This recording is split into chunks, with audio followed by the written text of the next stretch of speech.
doing a quick garden tour for you. So this is kind of my side yard. It's behind the house. Here's my deck. Here's Javert. And I need to trim my celestial bamboo. So, like, here's the deck and the stairs. There's the kitchen window. And the stairs come down to this little patio. And I keep my bird bath water source here with the little statues. I need to get some wolves. I've got a gargoyle. His companion broke a few years ago.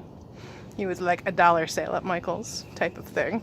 My fox that I bought when I was in Florida has traveled with me all over the place.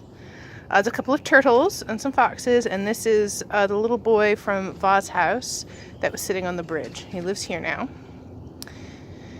Then I have a wind chime, a little blessing thing, and this cup that's supposed to be for bird food, but it always fills up with water, so and the birds seem to like to drink out of it, so I have put water in it.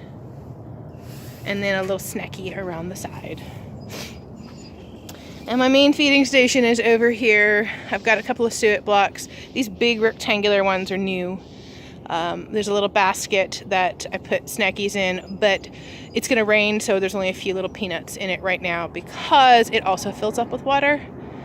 And then the hanging pagoda is everybody's favorite because even if it's raining, it keeps them sheltered and also keeps the food dry, which is a big old bonus. And then there's this cool charm my mom got somewhere. You're supposed to hang it on the northwest corner of your house, which is right there. So she bought it from my old house, but it moved over here nicely. And I found that instead of drilling holes in these boards, I just got this coated bicycle chain and looped it over the support beam. And that works really well. What you smell, big guy? He doesn't like it when I'm down here and he can't come with me.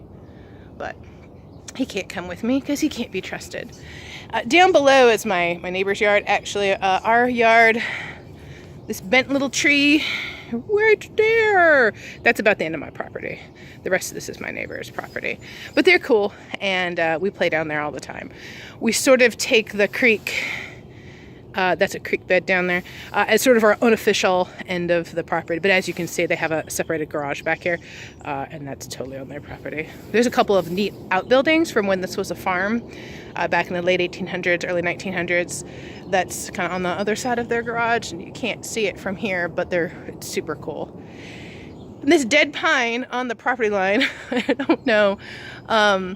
When we had our house assessed, they said this guy wasn't ours, but these guys haven't taken it down. Regardless, it's pretty sturdy, and the crows love to hang out on it, so we leave it alone for right now. My trash cans and recycling bins, I frequently put things on top, so there's some peanuts on top there. My little crow feeding stations, because they'll come here into the back behind our garages and come and snack. And then I usually put things, if I have leftovers or scraps of that nature, I put it on this little tile plate. But peanuts and kibbles and sort of alternating piles because I don't know. And then our little Japanese maple, it's got some wind chimes, and then this little upside down umbrella dude, which the birds like. And I moved some over here because they do like to sit in this tree. And this is the window that once upon a time, also I live near the airport.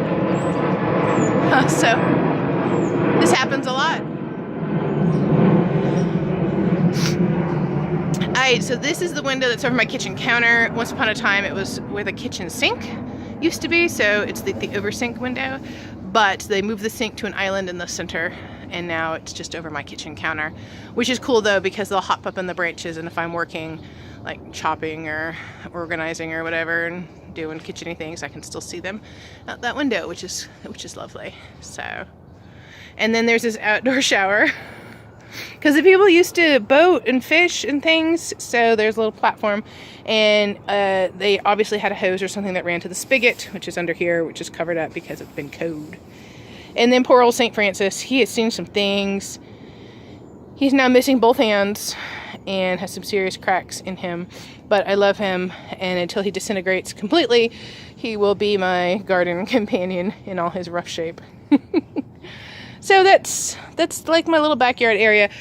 This is the main window in the kitchen, and the kitchen table and stuff is there so we can sit and watch the birds and enjoy them from this vantage. So from both sides of the table, this feeding station is in pretty good view, so everybody can really enjoy it. But it's mostly set up from where I sit, so I'm home the most, and I did all this work, and I'm gonna enjoy it.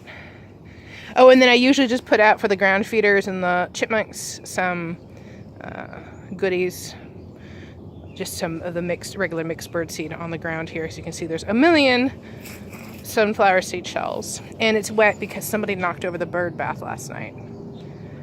I don't know who. Suspecting the fox. I haven't seen it recently, but Matt has.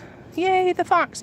And so there's also some place where I left some cheese that had gone off. And if the crows don't come and eat the kibble, which they don't always finish it, the fox comes at night and eats them. So all good. Everybody's getting fed.